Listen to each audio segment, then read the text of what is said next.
My mantra is that we hold the reins in our own lives. And I feel like you need to drive yourself to get to that place that brings you joy and fulfillment. And you can manifest that. You live with intention, but it takes work to get to that place, and it's worth it. Hi, everyone, and welcome to Path Found, the podcast about the real, messy, unexpected journeys that lead us to the work we love. I'm Monica Argano, and every week I talk with someone whose story proves there's no single right way to build a meaningful life. What happens when the path you've prepared for your whole life suddenly shifts? Today on Path Found, we meet Corinne Argano, whose story reminds us that purpose doesn't always come from a plan. Sometimes it grows literally from the ground up. Corinne was destined to become a large animal vet until one decision changed everything, from studying animal science to working in the wine industry and ultimately becoming the executive director of Greenspace, the Cambria Land Trust. Corinne's journey is one of reinvention, resilience, and stewardship. In this conversation, we explore how she followed intuition over expectation, built community through conservation, and found some of her life's best work later in her career. Whether you're standing at a crossroads or just curious how passion evolves with time, Corinne's story offers wisdom, warmth, and the reminder that we all hold the reins in our own lives. First, before we start, Corinne, I want to talk about how we met. I brought a group of students up here on a field trip and to learn about what you do and what Greenspace, the Cambria Land Trust, does. And we'll get into that in a little bit. But you talked a little bit about your background and how you were supposed to go to vet school. And it was this really serendipitous journey that led you into a totally different direction. I'm like, oh, this is the person I want to talk to. So I'm really excited to be here with you today. Before we even get into that piece, I always start by, what were you like in high school? What was I like in high school? I was very outdoorsy at that time. I was on the tennis team. I was a competitive equestrian, which horses have been part of my life since I could talk. My mother said my first word was horsey. I was very academic. I come from a very academic family, and I think I was really happy. So were you a good student? I was an excellent student. And you had this love of horses. You were good, academically. Did you know what you wanted to do? I did. I was really sure that I wanted to be a large animal vet. Okay. So what happens? So I went to undergrad and I studied chemistry and biology and animal science. And I went to Santa Cruz, which is beautiful nature. Every summer I went to camp in the High Sierras, and that kind of cemented my love for the outdoors. My parents were not particularly outdoorsy people. My father didn't even like to have dinner outside.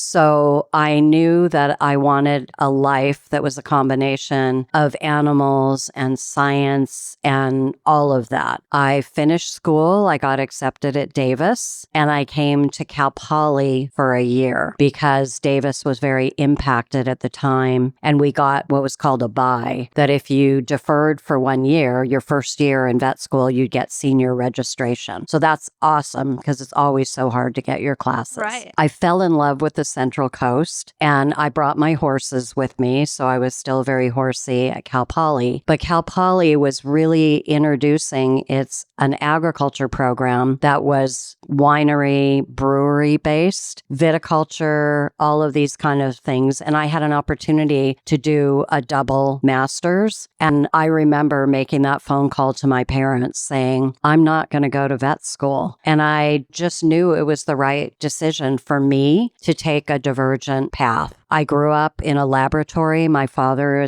was a research biochemist, and I had 2 sisters that were doctors. I shadowed one of my sisters in medical school. She was at Baylor, and I decided that maybe I wanted to do something else. I like doing something different every day. I like doing outdoors. I knew I could do vet school, but I rolled the dice, and I've never regretted a day since. Were your parents supportive? Very. That's nice. Because a Very lot of people supportive. be like, no, Yeah. science. Well, it's expensive to go to vet school too, right? So it's all of these things. And, no, they were very supportive. I'm also the youngest of all my sisters. So, I think I grew up in a community that just wanted you to be happy, and who wants to do a job that you don't love or you're not passionate about. So you get your master's. Yeah. And are you good at it? Really good. I've always loved growing things. I was able to kind of have this divergent path. My husband at the time, we bought a ranch in Avila Valley, 27 acres. It was an old dairy. So it had beautiful barns area, and I worked with a local vet, and I kind of worked as a mare midwife. So I was able to get my fix with horses. I took care of sick people's horses. I helped foal out mares, take care of animals while people were gone. And then I started my work in the wine industry. So I started working for a small family winery in Avila. That led to us planting a vineyard, Pinot Noir and Sauvignon Blanc, and that takes a village. There's so many knowledgeable people. I had so many mentors in the area. And then I moved to managing larger wineries, consulting on vineyards in the Paso Robles area, and I worked in that field for 25 years. Oh, wow. So you stayed a while. A long time. All the while doing, I think all of us need to be good citizens, from supporting our community, volunteering, things like that. One of my neighbors got me involved with the Avila Valley Advisory Council, which is a lay council that reports to your local representative. So I found I really loved that. And I spent 7 years on the Avila Valley Advisory Council,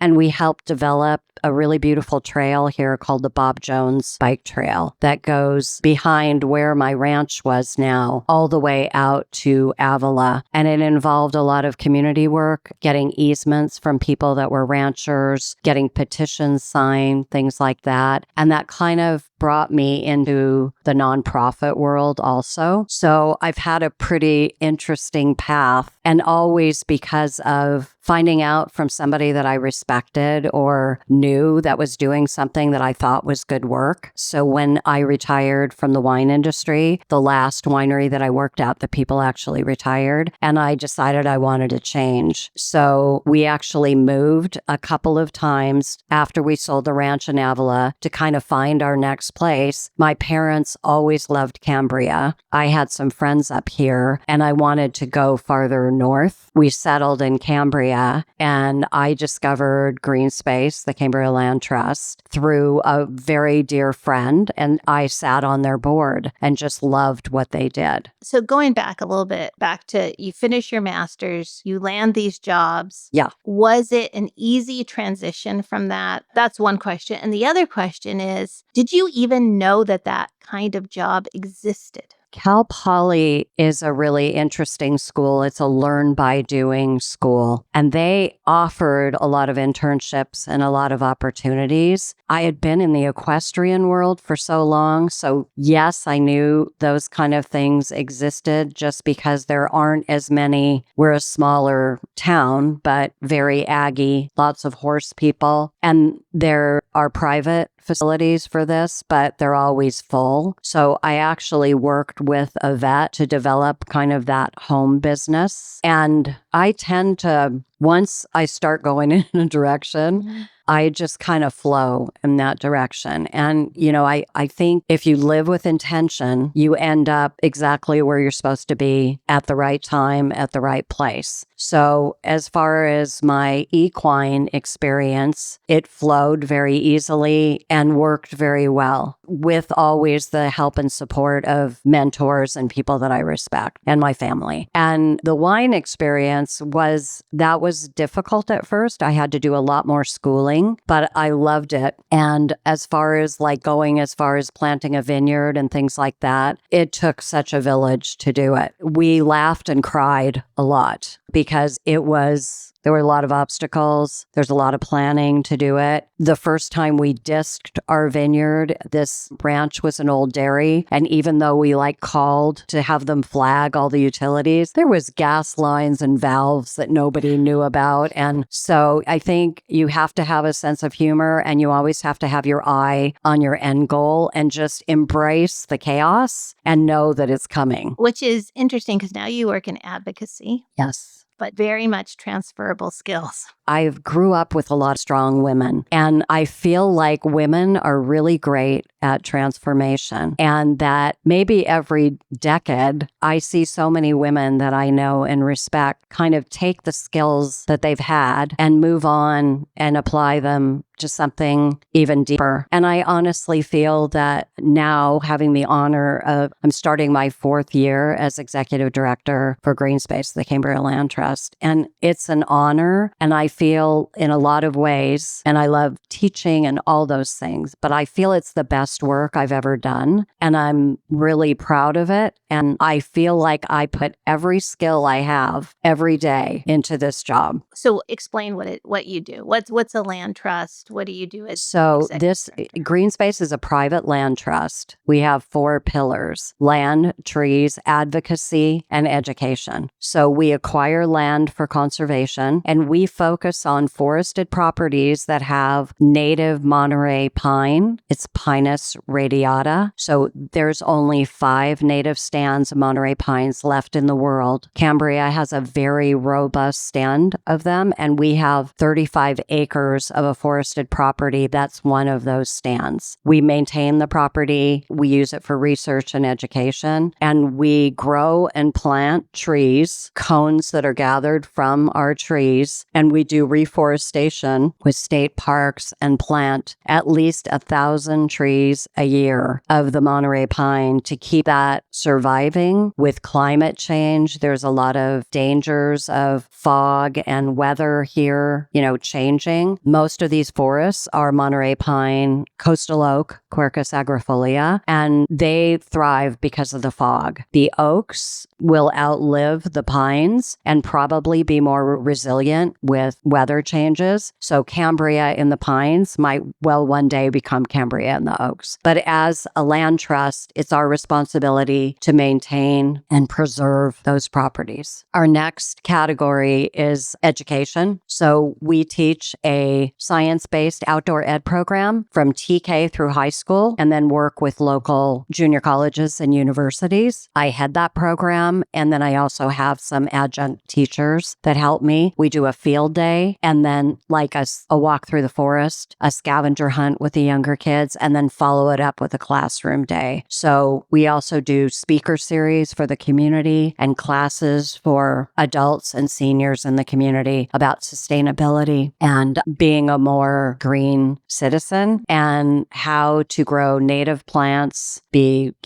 water aware and things like that. Advocacy, we're always keeping our eyes on all the agencies that are around here to make sure they're doing the right thing. Our mandates come from the Coastal Commission, and we are really hawks and eagles about every new project that's going to go on, from wind, supposedly, wind going in, solar, building, encroachment onto our forests and properties. And then we also do our tree program. So Cuesta College is a partner with us, and they grow about 500 trees a year for us, along with citizen growers and all of our board members. So reforestation is really an important project for us too. So you as executive director, what does that mean? What does your day look like? Oh, every day is different. I deal with issues on the property. Currently, we're doing a huge fuel reduction forest health management project in Strawberry Canyon, and that's the 35-acre property. We're doing it in conjunction with a local resource conservation district. There are so many parties involved, but basically they're doing some clearing of dead and dying trees, understory,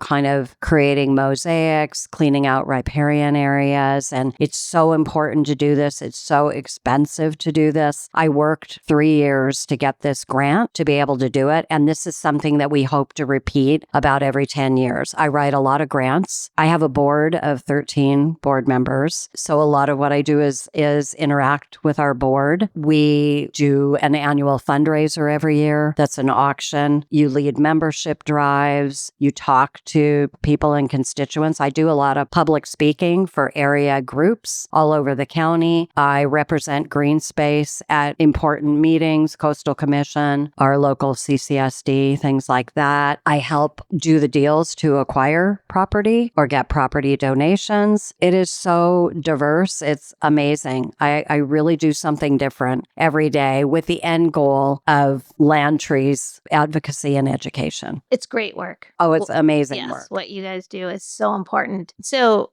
some of the themes in these interviews have been, we kind of go through life and you've got just like a movie, you've got different acts. Right. Is this the final act? Are you going to do this a while? What do you see next? Yeah, my plan. So I'm in my late 60s and still an Energizer bunny that kind of runs in my family. I have a lot of goals with this organization. So my goal is to work at least another 5 years. This is my 4th year. So maybe I'll do 10 years. My predecessor, who was also one of the founders of Greenspace, Rick Hawley, who's been an amazing mentor for me, who actually was in construction, had no science background, no biology, horticulture background. He always tells me, Corinne, I knew nothing when I started this except that I wanted to see a wildlife corridor and some areas in Cambria not being developed. Rick stayed with Greenspace for 25 years. I feel like 10 years would be amazing, but my advocacy work, will never stop. I still do, on top of this, do some volunteer work, and I still manage one small family winery that's here in Cambria called Bassetti Vineyards. Oh, wow.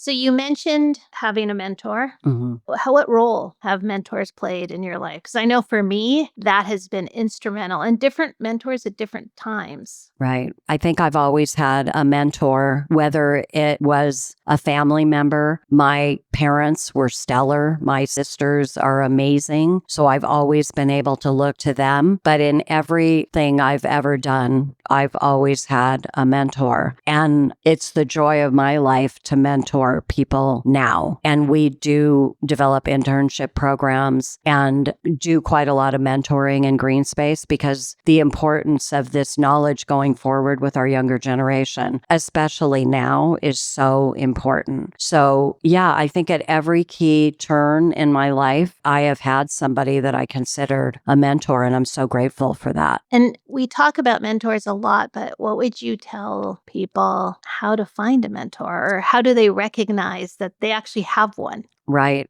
Being a super academic person, I do a lot of research. I read, I scan the internet, I talk to people. And I think I've always found my mentors by finding that key person that I really respect in that field and finding a way to get to them, whether it was a professor in school or an expert in the field. I don't think mentors fall in your lap. I think you have to do the work to find somebody who is walking the path that you want to walk. And again, my mantra is that we hold the reins in our own lives. And I feel like you need to drive yourself to get to that place that brings you joy and fulfillment. And you can manifest that. You live with intention, but it takes work to get to that place, and it's worth it. And I'm glad you said that, because I think sometimes we think, oh, it'll just happen. Like there's going to be this person, but you really have to engage. You have to talk to people, whether it be your professor or a colleague or a boss, right? And I think people are afraid,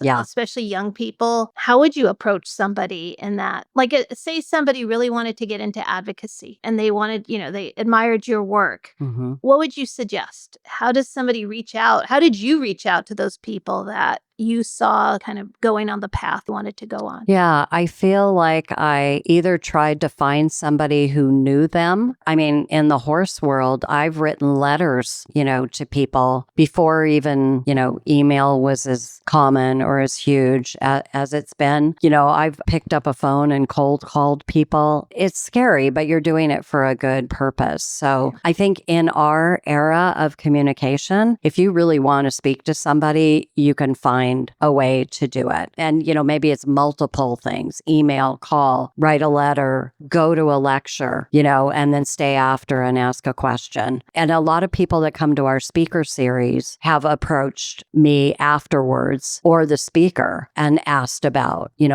how can I do this? Right. And, I think it's our obligation to take time to work with people and show them a way. The other thing that's big in my life, which is kind of, woo-woo, but I really strongly believe that you need to stay open for the opportunities.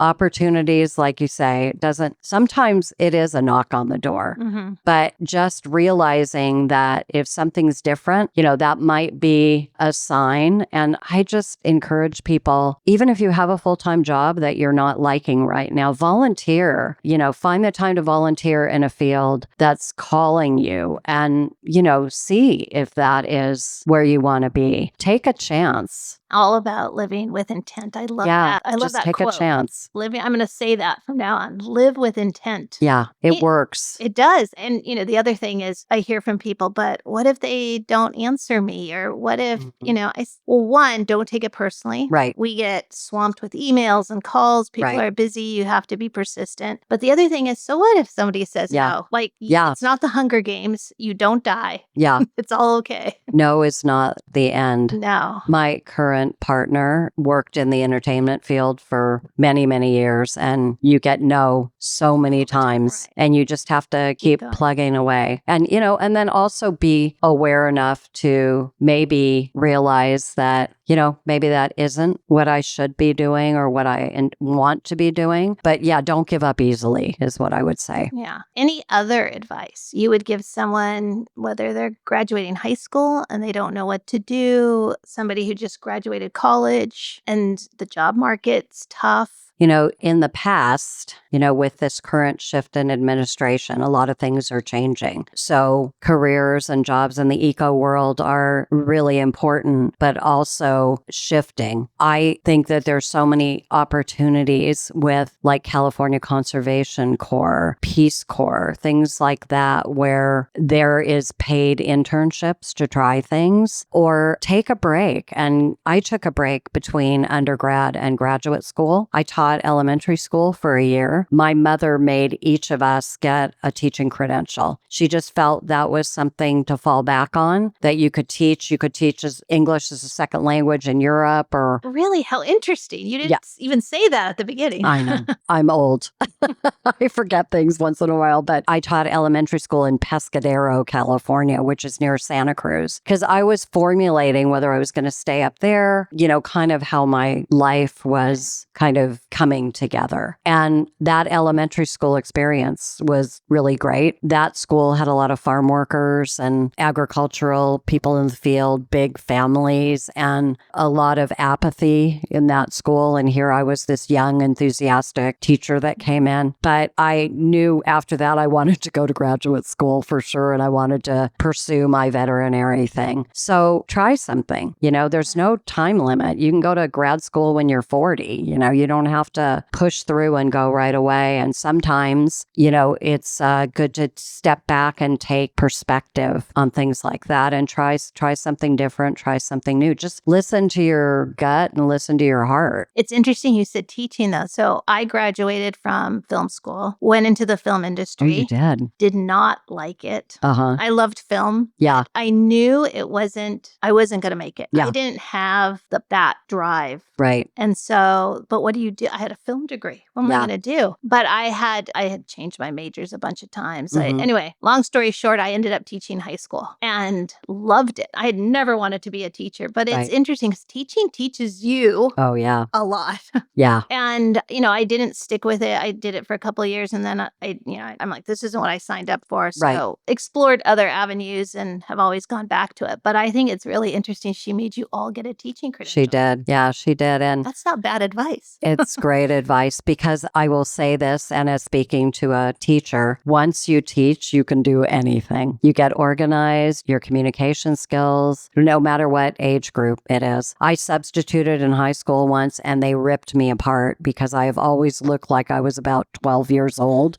So high school was not I liked elementary and middle school more. And I did teach science, which was really fun. Yeah, teaching sets you up for so many amazing things. And I'm really grateful to my mom for that. That's incredible. So what would you tell your 21-year-old self right now, like looking back? I would tell my 21-year-old self to chill a little bit. I realize now that you don't have to push yourself so hard all the time. I'm a really high achiever, and I think I missed out on a couple of things that I might have liked to have done because I was so set on getting to my goal. Do you want to elaborate on that a little bit more? Well, just like opportunities, like I made up for, I love to travel, and the weirder the place, the better. And I'm a big hiker. I've done the Himalayas, I've done Kilimanjaro, and I like to go to faraway places. And I miss some opportunities to travel with unique people into unique places because I was no, I can't do that. I need to focus on this right now and just to sniff the roses a little bit more. So Greenspace, this is your chance now. How do we find you? How do we support what you're doing? And I would like to throw in one more thing about this kind of career. This is not going to be replaced by AI. It's not. This is